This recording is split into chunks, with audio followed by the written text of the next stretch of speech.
Ma recherche, elle s'intéresse à la lutte contre la corruption dans les services publics urbains en Amérique latine, dans des contextes où la corruption a un impact très négatif sur la qualité des services rendus aux citoyens. Et je m'intéresse en particulier à la mise en œuvre des canaux de dénonciation de la corruption, en essayant d'expliquer pourquoi ils sont mieux mis en œuvre, plus activés dans certains secteurs que dans d'autres. Et donc pour ce faire, je compare le secteur de la santé, où ces canaux tendent à être plus activés, versus les transports, dans deux contextes latino-américains, que sont les villes de São Paulo au Brésil et Lima au Pérou, où résident environ plus de 10 millions de personnes. Alors j'ai terminé mon terrain de recherche l'an dernier, lors duquel j'ai réalisé des entretiens avec des acteurs de la santé et des transports, ainsi que des agents anticorruption, et au cours duquel j'ai également recueilli des archives et des données statistiques sur les dénonciations de la corruption. Et je me trouve actuellement dans une phase de systématisation des données, où je mets en évidence différents facteurs qui expliquent pourquoi ces politiques sont mieux mises en œuvre dans certains secteurs plutôt que dans d'autres, que sont le degré de formalisation du secteur et les garanties offertes aux lanceurs d'alerte, la présence de réseaux de collusion ou d'intérêts impliquant des acteurs politiques, économiques ou criminels qui tendent à bloquer les dénonciations de corruption, et finalement la présence de relais politiques et sociaux qui peuvent faire écho au scandale et se saisir collectivement des canaux de dénonciation. Ma recherche, si je devais la résumer en une idée générale, elle permet en fait de comprendre pourquoi est-ce que les canaux de dénonciation de la corruption, et plus généralement certains dispositifs anticorruption, sont mieux mis en œuvre dans certains secteurs plutôt que dans d'autres. Et en fait, ce que je mets en évidence dans ma recherche, c'est que ça dépend pas seulement des règles et des lois anticorruption adoptées,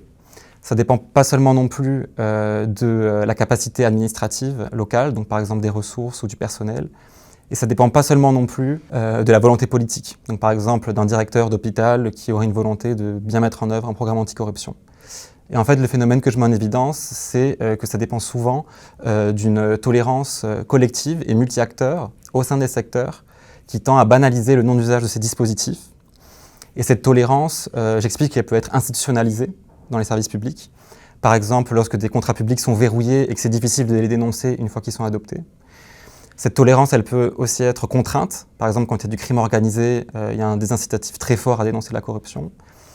Et cette tolérance, finalement, elle peut être négociée, par exemple, s'il y a des relais sociaux et politiques très forts qui peuvent ponctuellement se saisir des canaux de dénonciation. Je dirais que la retombée principale de ma recherche, c'est d'expliquer que les politiques anticorruption, elles ne fonctionnent pas comme une recette générale lorsqu'on essaie de les appliquer dans les services publics, mais qu'il faut prendre en compte des garanties et des incitatifs politiques propres à chaque secteur au moment de les mettre en œuvre.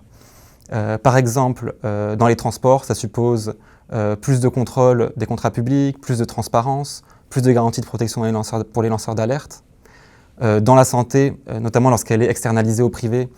ça supposerait par exemple plus d'autonomie pour les travailleurs, plus de droits pour qu'ils aient de la marge de manœuvre pour pouvoir résister à une décision arbitraire et aussi renforcer les relais politiques et sociaux. Et donc je pense que cette idée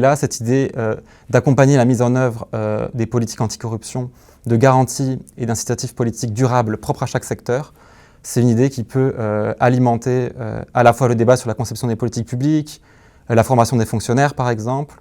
ou encore le débat public plus général sur qu'est-ce que ça suppose réellement de mettre en place une politique anticorruption. Oui, un peu l'idée forte de ma recherche, c'est de dire que la mise en œuvre des politiques anticorruption, particulièrement dans les contextes institutionnels fragiles, comme sont les services publics urbains en Amérique latine, ça ne dépend pas seulement de la capacité administrative locale, donc des ressources, du personnel, ça ne dépend pas seulement de la volonté politique, et ça ne dépend pas seulement non plus de l'adoption de lois et de règlements anticorruption,